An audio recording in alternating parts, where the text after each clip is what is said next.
Hey, it's Shane Feldman, author of A Kid's Book About Community, and I'm excited to read it to you right now. A Kid's Book About Community by Shane Feldman. What is community? Some people think that community is where you live. Others think community is a group of people. There are even some who think community is who you are.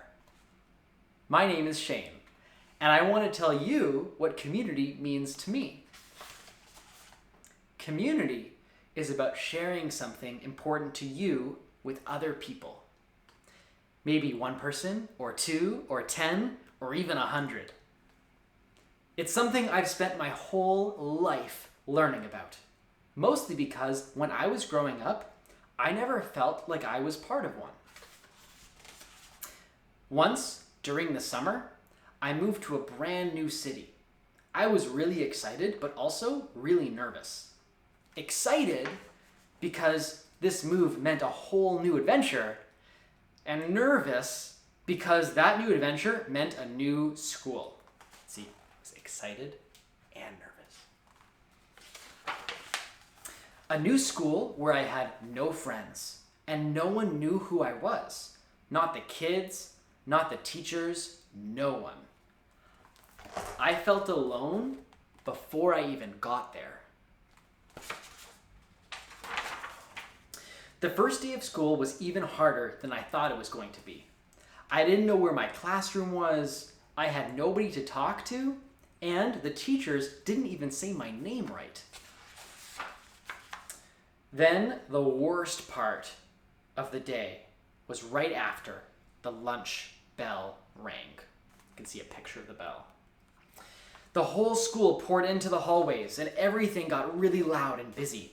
Everyone broke out into groups and stood together in circles, laughing and talking, and I was the only kid by myself. I was all alone. At that moment, I thought I wasn't part of the community, that I was on the outside and they were on the inside. I thought that community was something you were either part of or you weren't. I thought community happened for some people, the lucky ones, and not the rest of us. But later I learned that's not the way community works at all. Community doesn't happen like magic.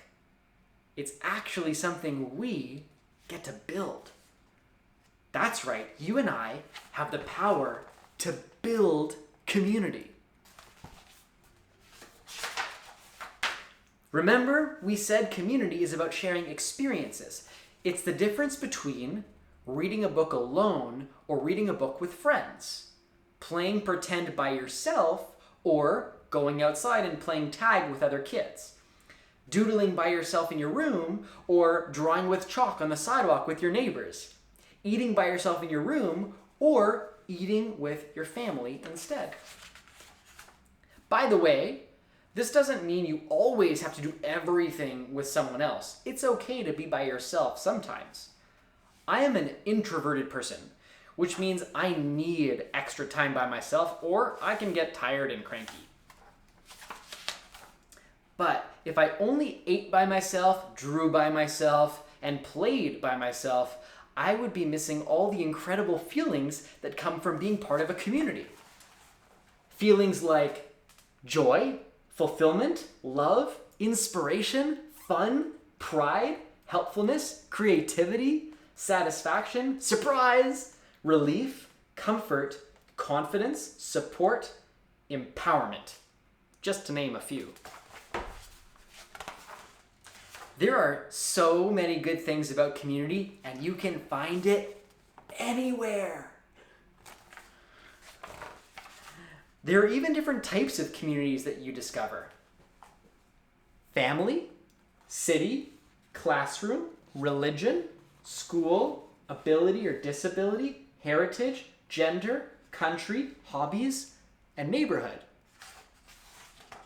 And some that you create, like sitting with someone at lunch, multiplayer gaming, volunteering, playing a new sport, performing in the school play, or joining the science fair.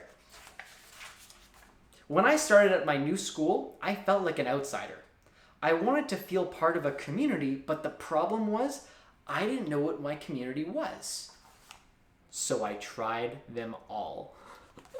I just did. First, I tried soccer.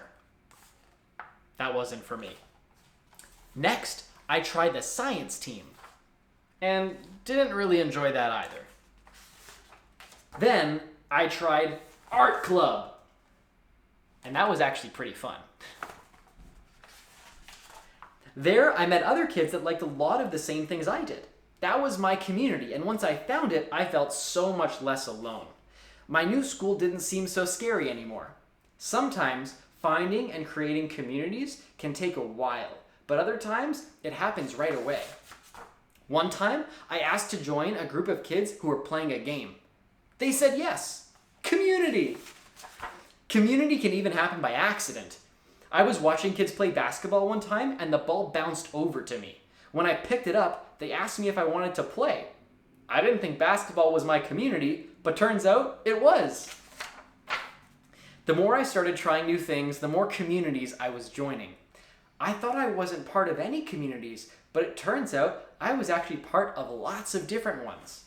I just didn't know it yet. Can you think of any communities you belong to?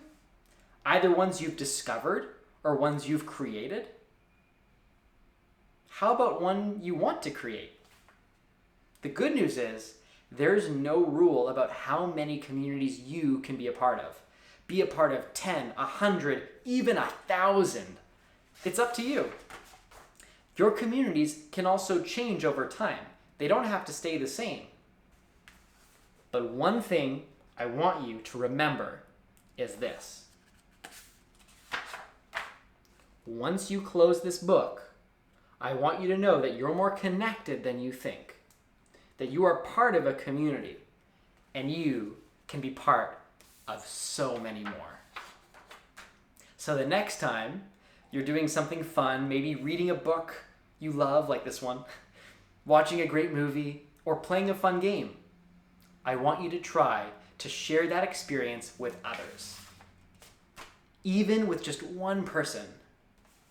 That's the best place to start.